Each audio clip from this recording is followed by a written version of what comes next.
Wade Wilson, a Fort Myers man who shares his name with the Marvel Comics character Deadpool, was convicted on June 12, 2024 of the brutal murders of Kristine Melton, 35, and Diane Ruiz, 43, within hours of each other back in October 2019. Kristine was found in her home, while Diane, a mother of two, was found in an empty lot behind a Sam's Club. Wade Wilson was born on May 20, 1994. His parents were teenagers when his mother became pregnant. His biological father was only 15 and his biological mother was 14. Wade was put up for adoption and adopted by Candy and Steve Wilson, a couple who went to church with Wade's teenage mother's parents. The Wilsons already had two daughters at the time they adopted Wade. The new family lived in Tallahassee, where Wade attended Deer Lake Middle School and graduated in 2013 from Lawton Childs High School. Throughout his schooling, he received good or okay grades and was great at sports. His adopted parents were known to be friendly, church-going people who wanted the best for Wade. He had the world given to him living in a nice house in the suburbs. His adopted parents also owned greyhounds and expensive vehicles, but they were not just all about their material stuff. Their mindset was in the right place too. When Wade reached the age of 18, he wanted to reach out and connect with his biological father. Once they connected, Wade's bio father went to Tallahassee to meet him for the first time. After their visit, Wade only contacted his bio dad when he needed something, mainly money. His biological father stated that sometimes he heard from Wade every other day, and then some months would fall before he would hear from Wade. Wade was described as trouble and was great for always pushing the boundaries. He did not respect authority whatsoever, and according to his bio father, he was a great storyteller. Wade began showing problems around the age of 12. He became paranoid, reclusive, and by Wade's own admission, a heavy drug user. On one occasion, he was paranoid as he felt people were watching his family and wanted the blinds closed. On another occasion, he was paranoid that there was something in the garage. His father didn't see anything in the garage. The police were called and didn't see anything either. At age 13, Wade was subject to the Baker's Act because his dad found drugs. He was released the next day. Wade's high school fueled drug habits put him into prison. Starting 2010, he was in and out of prison, charged for several different crimes. 2015, he was arrested on charges of sexual battery and kidnapping, but a 6-person jury acquitted him at trial. 2018, Wade was a person of interest in the trial of Denise Williams, who was convicted of first-degree murder and conspiracy in the death of her husband, Mike Williams, and plotting with her lover, Brian Winchester, to make it look like a boating accident. Brian tried to get Wade, one of his jailmates at the time, to fabricate evidence in the case. Instead, Wade offered to kill Denise Williams, who was eventually sentenced to life in prison. In February 2019, Wade's former girlfriend came forward to accuse him of stealing her laptop and cell phone. A month later, she told officers he had kidnapped and raped her, but as the pair was under a no-contract court order, investigators decided not to pursue the rape and kidnapping allegations. July 1st, 2019, Wade was arrested by the Lee County Sheriff's Office and charged with battery. The next month, he pleaded guilty for pawning stolen property in the case involving his ex-girlfriend and was given credit for time served and probation.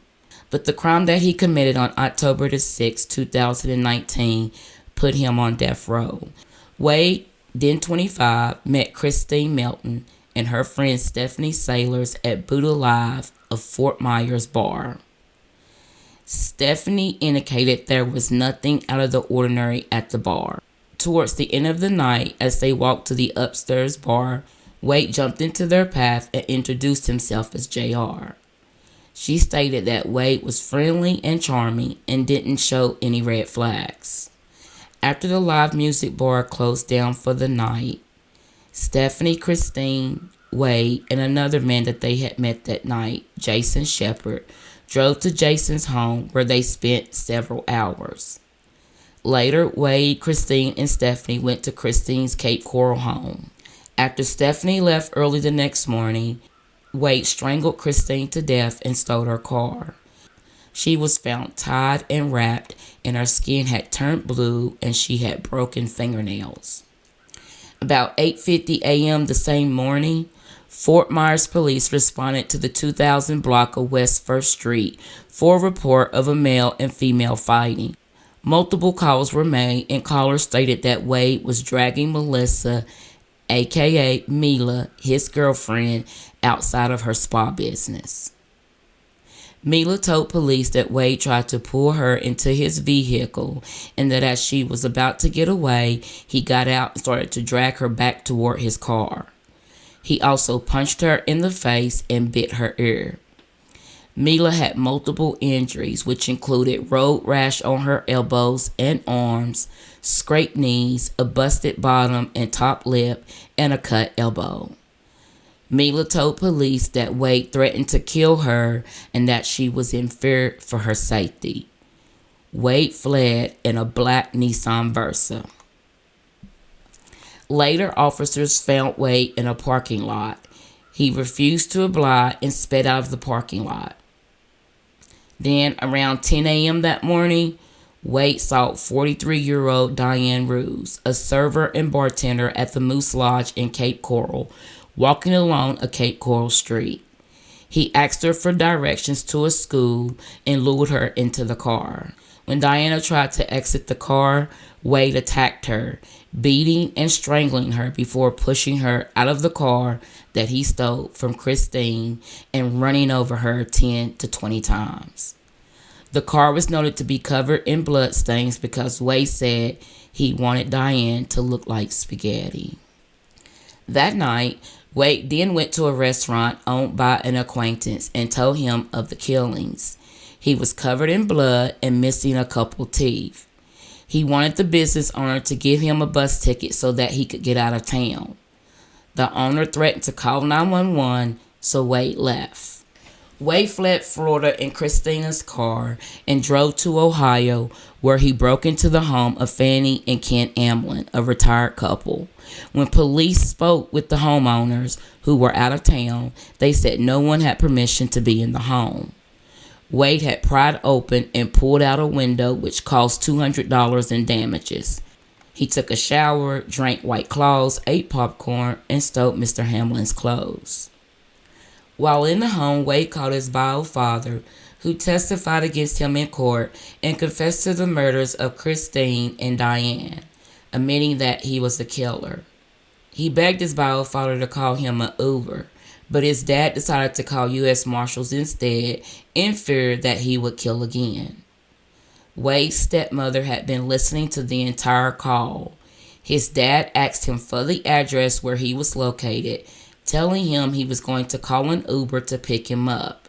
Instead, they called a detective about what was happening and gave them Wade's location. Police called the inside of the home and spoke with Wade, who said he needed to talk to his bio father and then he would come out. His bio father told him to put his hands up and go outside. He was placed under arrest and taken to Lee County Jail wearing Mr. Amlin's clothes. That same day, Kristine Melton was found deceased in her home. 3 days later, Cape Coral police found Diane Ruiz's body near her home. She had a broken nose and a fractured neck. Her family identified her by the tattoo on her back due to the advanced state of decomposition. Wade was indicted on multiple charges, including 2 counts of first-degree murder, one for the murder of Kristine Melton and the other for the murder of Diane Ruiz.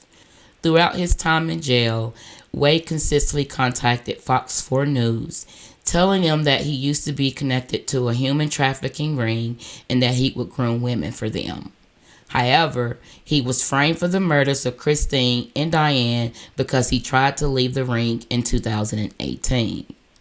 As for the alleged crime ring, Fort Myers police told NBC2 they hadn't found anything regarding human trafficking. Wade added additional charges in the Lee County Jail while awaiting his murder trial of Kristine and Diane. In 2020, Wade and his cellmate were accused of tampering with a window in their cell in an attempt to escape.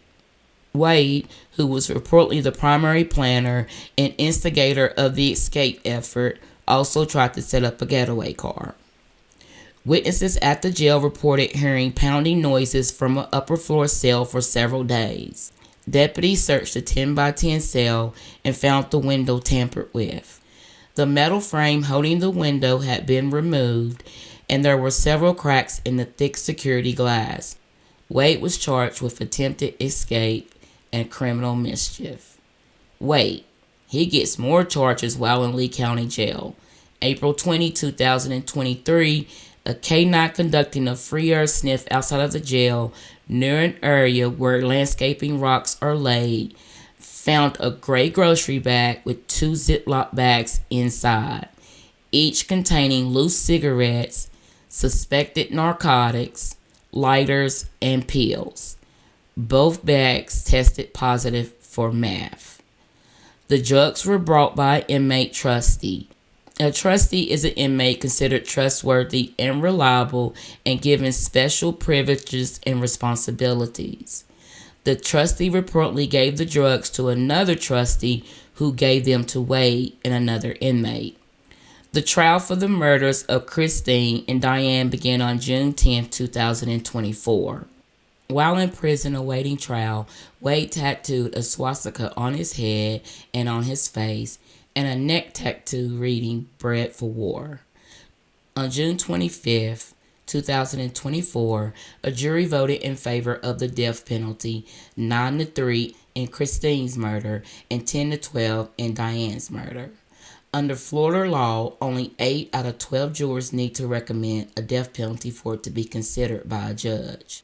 Wade's attorney did not dispute that her client was guilty and tried to argue he was impaired by drugs. In a last effort to save his life, his defense attorneys had a neurologist elaborate on possible brain abnormalities during his Spencer hearing on August 27, 2024. A Spencer hearing allows the defendant's lawyers to present additional evidence to the judge before a sentence is entered.